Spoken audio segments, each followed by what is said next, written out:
And I can't help but think that if they wanted to really avoid voter fraud even more, they would not leave the ballot counting to humans, and they would have just done it online. Everybody gets their own unique PIN. Yeah.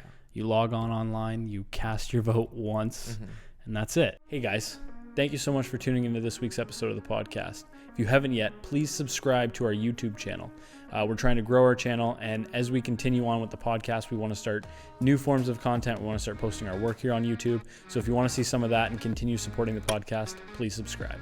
Enjoy the episode. Hello, everybody, and welcome back to yet another episode of the Exordia Creative Podcast. We are back in action. We are back in the office. We're back in the studio. Let's crack a flippin' bubbly. Double drink days.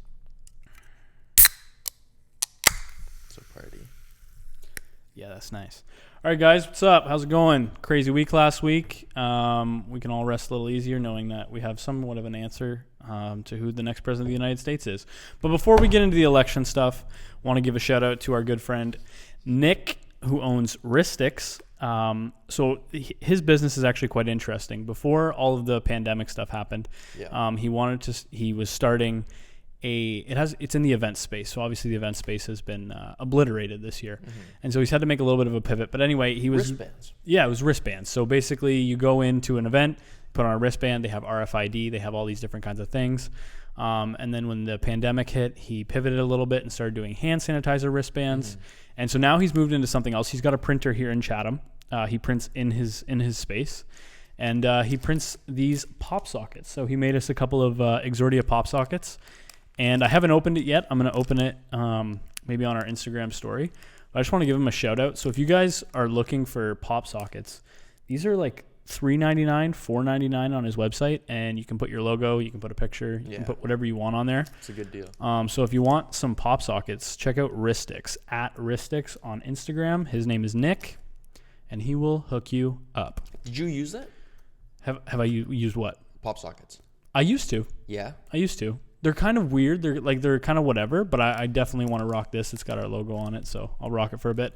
And it's got the 3M tape on the back. I can see it through the plastic already. So does it help you hold your phone? Yeah. You thought it was useful? Yeah, I think Celine uses one too. Yeah, Celine used one. You can mount your phone? Yeah, right? And you can like set it up. You're watching a video, whatever you got to do. Yeah. So I don't know if I'm going to attach it right to my phone or right on my case, but we'll figure out what to do with it. So shout out to you, Nick. Thanks for the gifts. Yeah, and I got to give props to Nick and to Wristics, because like you were saying, hospitality and tourism and events. Yeah. You know, he started this business early 2020, I think it was. February. Right. So in hindsight, you probably couldn't have thought of a worse time to get into the business of making wristbands for events. Yeah. You know, like concerts, conferences, everything. Completely shot now. Yeah. And, you know, he was between a rock and a hard place, and he had to pivot completely if he wanted any chance of survival. Yep. So, like, the pop sockets thing is cool, but before that, he took the wristband concept and filled them with sanitizer. Yes. And it's like a little dispenser, so wherever you go, I think a good use case is like if you're at the gym. You've got the wristband. He already has the technology, the materials, the printing. Yeah. You can brand them the same way. Yeah, we have a few of those as well. Yep. Now it's filled with, we've got some Exordia ones. Now it's filled with sanitizer. Yep. So you touch weights, you do an exercise or whatever at the gym. You dispense it. If you're in the delivery service, if you're delivering like parcels or food or whatever, it's great for that. Yeah. I know Canada Post just reached out to him. Well, no, he's got a contract with them. So starting out with this region. So he's doing that. But even with the wristband stuff, it's been tough because then when he goes to market it, Facebook and Instagram flag it because it's a COVID product. Right. So he didn't have that much success with ads either. So it's been tough. So it's inspiring to see him pivot so much. It's a great area. And I actually didn't tell you this, but we just did an ad campaign for a facial recognition scanner. And the idea is that you want to be able to read people's temperature and verify their identity before they enter the workplace, even while they're wearing a mask. So it's this product called Go Safe, and one of our partners is selling it to businesses and schools and whatnot. And we ran an ad campaign for it, and Facebook flagged it, and Facebook reported it, and disapproved of it running. And we contested it, and a couple days later, they came back and agreed to let it run. Oh, wow. Yeah, so I think they're probably like moving really quickly, struggling to define what kind of COVID content or, Yeah. content that affects, COVID related stuff is allowed to run, because there's a lot of like fear mongering, Definitely. potential there. You gotta have the I ad understand copy the just concern. right so that it's not fear mongering. There's a lot of Right. different things that go into it. Right. So anyway, shout out to you, Nick. Yeah. Yeah. And if you guys, you might have already seen our Instagram story. I'm gonna do a little Instagram story with this too. So, coolio. Yeah. I want to check one out. Make it a little easier to type with one hand, probably. Yeah. So, Biden to Trump.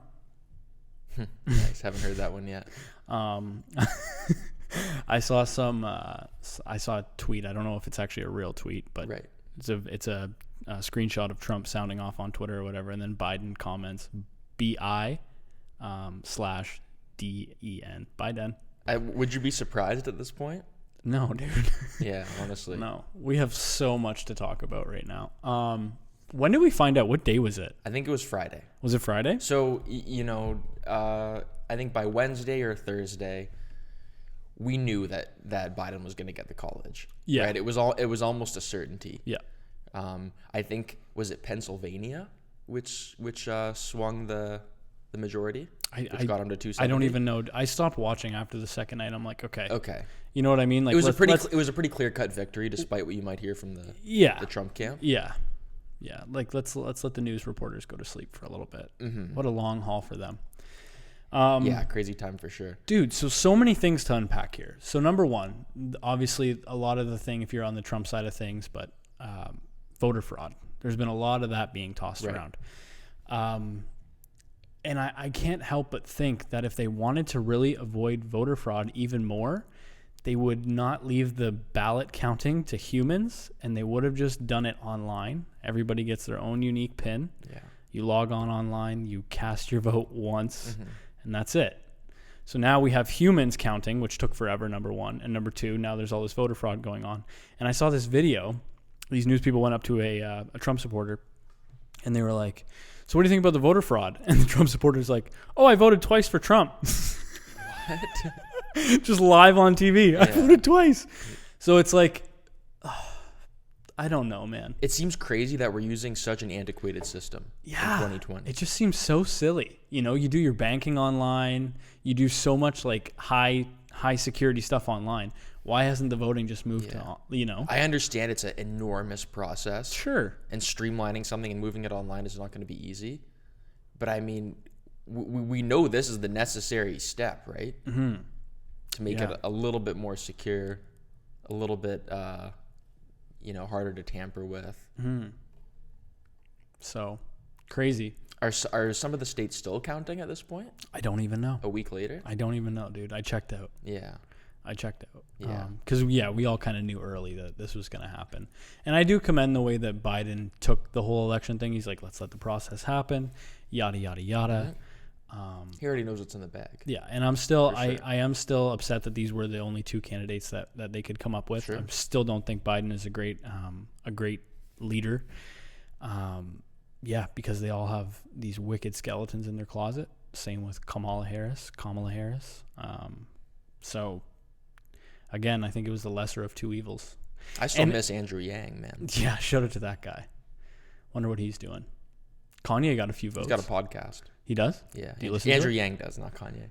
Kanye, I know he It was does. on Joe Rogan, though. Who? Kanye. Yeah. That was a fun episode. Mm-hmm. How many votes did Kanye I get? heard 60,000, but I feel like it has to be I've more got than no idea. that.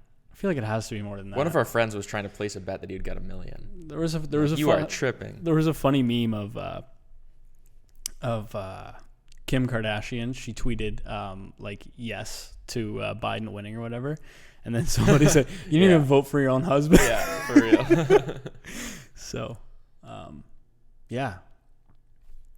And there was even some conspiracy that like Kanye running, I don't even know what party he wanted to run for, but that he was like diluting the votes that a legitimate candidate could get. Mm-hmm. And maybe he's like, let's say he were to run on the Democratic side, maybe he's a Republican plant Yeah. to sway votes Yeah. away from like the legitimate candidate like Biden or something. Yeah. So he was a. I think that's incredibly far fetched, by the way. But Yeah, he wasn't a part of any party. He was like what's it called? Not an individual. Yeah. But anyway, he's an individual. He's an individual. That's one way to put it. I wouldn't have been shocked if he would have won though. Like, to be honest, like nothing surprises me anymore. Yeah, I would have been like, okay, oh, Kanye won. All right. That's extremely far fetched. No, it's not. But like, it is. But like 2 days later, you would have completely like normalized it. Mm-hmm. You would have just like completely coped with it by then. Just like we've all just This is the new thing accepted now. and understood masks. It's normal. Well, I remember the first couple days. if every one of us have accepted it. Dude, I remember the normalized first couple masks. days of the mask thing. I was like, this is weird. Yeah. And now I walk around, and if you're not wearing a mask, what are you doing? Yeah. It's weird. It's the new normal. So, anyway. I mean, you don't even see people not wearing masks. No. So, anyway, back to the whole election stuff. Mm-hmm. So, what do you think we've- Trump's recourse is going to be? Oh, dude, he's going to blow this into the dirt. What can he do? What are his options? Litigation, but a Yeah. lot of the litigation stuff, as far as I know, has been contested, and they said no, you don't have any grounds for this. Like, we're throwing this out. Mm-hmm. But he's gonna take this into the ground. Like, he's gonna go down fighting, and I think it would have been really cool. And this is the romantic in me, if he would have just accepted it and said, "All right, I'm out." You know, everybody would have been like, "Good job." You know, he might have gotten a little bit of redemption and said, "Oh, good job, Trump. That's the best thing you've done." Yeah. So I don't know. I think and I've also heard too that he doesn't necessarily have to leave the office or something. Fact check me on that, somebody. But I've heard some things like it's until all this is done, like he doesn't have to leave, so he can just keep repealing and repealing and repealing and repealing. He is the leader of the free world until January, at least. Well, yeah, but he has to concede at some point. He has to say, "Okay, I lost." There's some weird fine line. So is there some technicality that says he voluntarily I believe so. has to remove himself? I believe so. But I'm going to fact check myself after that, and I'll leave a comment. I don't know, but it's a very gray area, It is. right? It is, because we've never had, well, not to my knowledge, we've never had this kind of issue where this dude doesn't want to leave and he's going to fight till the bitter end. Yeah. But I did find, and we were too young to know this, but the Al Gore and Bush election, Right. did you know that it took 45 days for the ballots to come in? Yeah, that was another unpopular win. Yeah. Yeah, so that's interesting. Yeah, the Republican camp tends to win an unpopular vote Yeah. in the past couple elections, Yeah. whereas both of the Obama victories were popular victories. And also, according to the statistics, this is the highest voter turnout ever in American history, About almost half of the American population which is a lot. made it out to vote. Now, we've got people in the like our little friend there that said she voted twice. So I don't know. I don't actually know. Right. I just to get technical, I don't think it's the best turnout ever. I think it's the best turnout in over 100 years. Maybe that's what it was. Yeah. I'm exaggerating. Yeah. No, but still, I mean, in terms of like sheer quantity of people, definitely the most. Yeah. But back in the day when it was taken a little bit more seriously. Yeah. So let's talk about the markets. Yeah. I saw a big bounce back today. Well, last week we were talking about how financial markets don't like uncertainty. Right? And there's a lot of volatility leading up to an election, especially when it's as contested and you know we really don't know the outcome as this. We've seen it bounce back a little bit. I mean, I think what's really exciting to me is the Republicans. It's looking, as of now, it looks like they're going to keep the Senate, which is nice for a lot of like tax regulation and stuff like that. For example, I know the Democratic side was talking about some pretty scary capital gains tax changes. Like there was even talk of implementing a tax on unrealized capital gains. So that's a tax on what's happening in your portfolio before you even sell anything off, which is pretty wild. So at the moment, it's looking like Republicans are going to get to keep the Senate. So it's not going to be a complete blue wave, which is good. to my knowledge. Which is good, because absolute power isn't always the best thing. Yeah. You know what I mean? It's nice to have those different viewpoints and different colors in office. But that's a much closer call than the presidential chair is going to be. Dude, there were like states that were off by a few thousand votes, man. That is crazy to me. And when you look at the scale of all the people putting ballots in, Yeah. like just the fact that we can get into like a 49-51% difference. It shows you really how divided the country is. And exactly. that's based off of what Biden said so far. That's going to be his number one challenge, is trying to bring this country back to the United States. You know, like everybody is one, but it's crazy. That's a mighty challenge. Mighty, mighty, mighty. Yeah. You've never seen somebody so hated as a president, but also so loved. Isn't it crazy? He's got the two extremes. As Trump. So many people love him to the bitter end, will follow his every word. Yeah. And so many people hate him. It's crazy how it's polar opposite. Yeah. I don't know. I think it's probably not that sensationalist in real life, but that's what you see on social media. I think a lot of people dislike him / are indifferent to him. Yeah. But on social media, of course, you see like the most extreme examples of the far right, like cuckoos and people who, you know, would criticize just about anything he would do no matter what. Yeah. We're all humans, man. We're all humans. Yeah. He's really become a figurehead for some kind of like pseudo movement that gets generalized a lot. And Yeah. it's the divisiveness, right? I've got somebody close to me that is like a Trump supporter. He lives in Canada, but he's like, if I lived in the States, like absolutely I would support Trump and stuff. And people were going back at him saying, "Oh, that's crazy. How could you do that? Blah, blah, blah. Like that makes me think this of you, like yada, yada, yada." And I just told him, I'm like, we don't necessarily agree politically, but like that doesn't change my opinion of you. And I think that's how you should look at things. Just because you don't agree with somebody politically, you can find common ground. 100%. You know? So I had that on the weekend too. I had that little conversation. But man, politics is just one small little bit of all of this. Yeah, I know. And the other thing that bothers me is some of these people who take really like dramatic stances in one direction or the other. You don't know the degree to which they're informed of what's going on. You know what I mean? Like, No. Like on the record, I am not a fan of Donald Trump. I dislike Donald Trump, and I'm comfortable saying that. But like, there are people who hate him, and you ask them why, and they can't tell you like with any form of substance. No. What bit of policy or what he said, or what it is that they actually don't like about him, or what it is that would make Biden so great. Yeah. You know, It's I think Biden does have some great ideas. I think a lot of them are a little extremist, in my opinion. I think he does make some great points. But you know, when you see somebody who takes a really extreme viewpoint, you don't know the degree to which they're really informed at all. And that's what's scary. A lot of it is what you just said, though. A lot of the people that are talked to by the media and stuff, they say they don't really know why they don't like him, but they just don't like him. Or they don't know why they like Biden, but they do. It's because he's not him and he's not him. Yeah. It's this weird thing. Like, listen, if you want to find some substantive points to dislike Trump, like it's not that hard. No. But, you know, like I said earlier, I miss Andrew Yang, but it's not necessarily the person who'd be the best suited for the role as much as it is the person who's best at campaigning. Exactly. It's popularity contest. And best at lobbying. Yeah. Yeah. Whoever has the loudest megaphone. Yeah. And I think this tops election spending too. Oh, does it? Yeah. Like some crazy billion number. Like 17 billion, 11 billion, some crazy amount of money was spent. By who? Just in total. Both the total election, yeah. Yeah.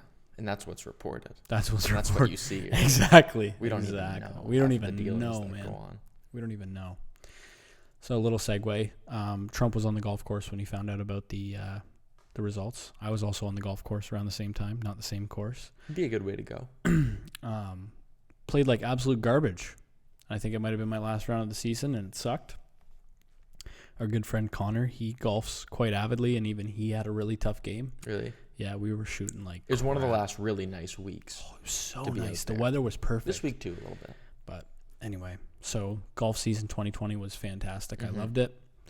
And yeah, this was from what I know, your first season, like properly going playing. Out regularly. Yeah. Getting the most out of it. Yeah. That's pretty sweet. Yeah. But I took like the last month off. So this last week I played twice. But it was fun. Yeah. Tilbury went a lot better than the Lynx did. But nice.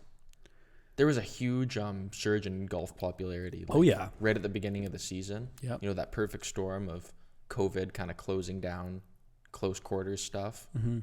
and keeping the courses open. They were closed for a little bit. Yeah. But all this climate, everything that's going on is really conducive to making you want to get out on the golf course and do at least something.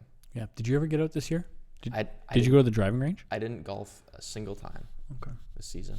Not really my thing. I get it. I think it's cool. There's like a lot of different appeal. You know, like there's so many components to golf. Yeah. Which I think is interesting. Like it's a networking thing.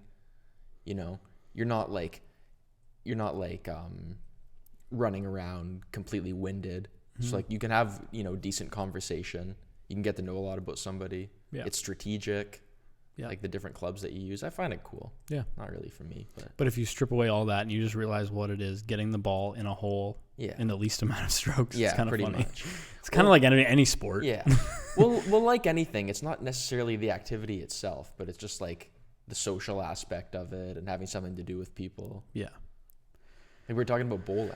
Yeah. Like you're there to do something and like bond with people. Yeah. You're not necessarily there to hit pins. Like that's kind of, it is what it is. Yeah. Games. Yeah. Very So what else is interesting. cooking? What are you saying? What's so new? what did you notice about the markets? I know we were talking about. Oh, well, dude, I was on our group chat this morning. Yeah. And our friend was like, hey, good thing you didn't sell your Enbridge stock. Right. And I'm like, what? So I go on and Yeah. it's still tanked because it was before 9:30. And then I was like, oh, I checked around lunchtime. I was pretty happy with what I saw. So I know I was telling you this the other week, but they say that like the majority of fluctuation in the market happens after hours. yeah. Yeah, you were telling me after that. 4 p.m. before 9:30 a.m. During the trading day, and that's why day trading can be misleading. Yeah. And you know, a lot of the time it just comes down to holding what you believe in, I think. Because, you know, the news cycle is a 24-hour thing. And sentiment changes regardless of whether the stock exchange is open. Yeah. But yeah, I think certainty is good for the markets. I know we were joking with our friends earlier that I said we were talking about it'd be nice if you could invest in like a coronavirus index and just bet on the virus. Yeah. Like all ethical implications aside. Did you hear about Pfizer?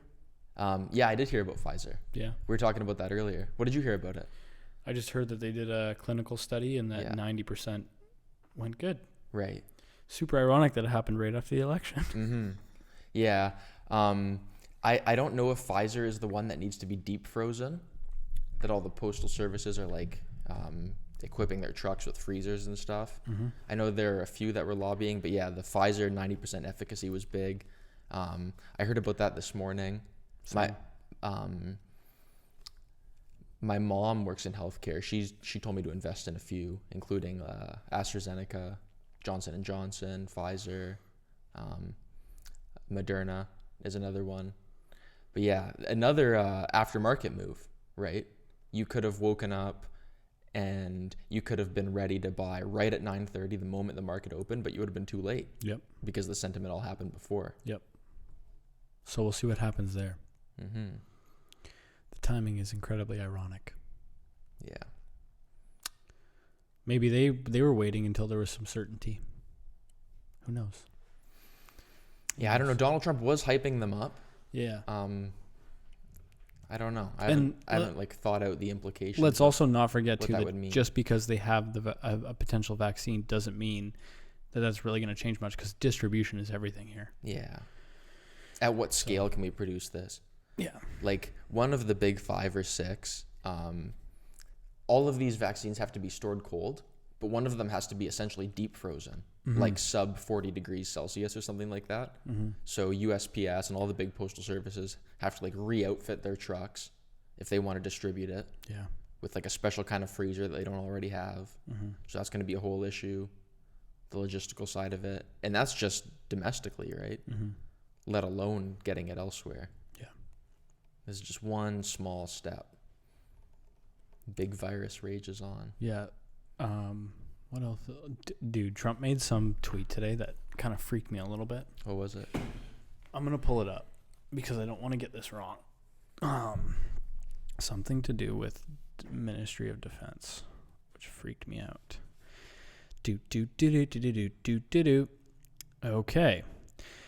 Trump, 1 hour ago. I am pleased to announce that Christopher C. Miller, the highly respected director of National Counterterrorism Center, unanimously confirmed by the Senate, will be acting Secretary of Defense effective immediately. Chris will do a great job. Mark Espner has been terminated. I would like to thank him for his service. Just freaks me out that he's making these big decisions. It's just timely. Out of the blue. Very timely. So that freaked me out a little bit. But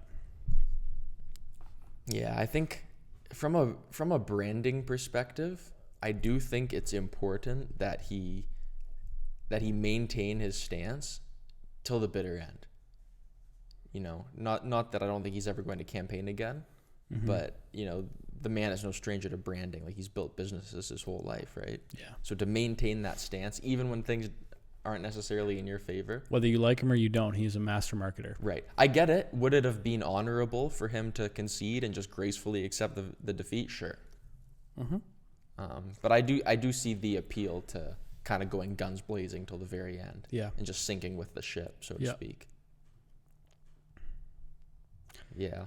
The way I see it, like, looking at some of the future market predictors and stuff like that, I think we're in like a bull scenario, regardless of whether it's a blue sweep, regardless of whether Republicans win the Senate.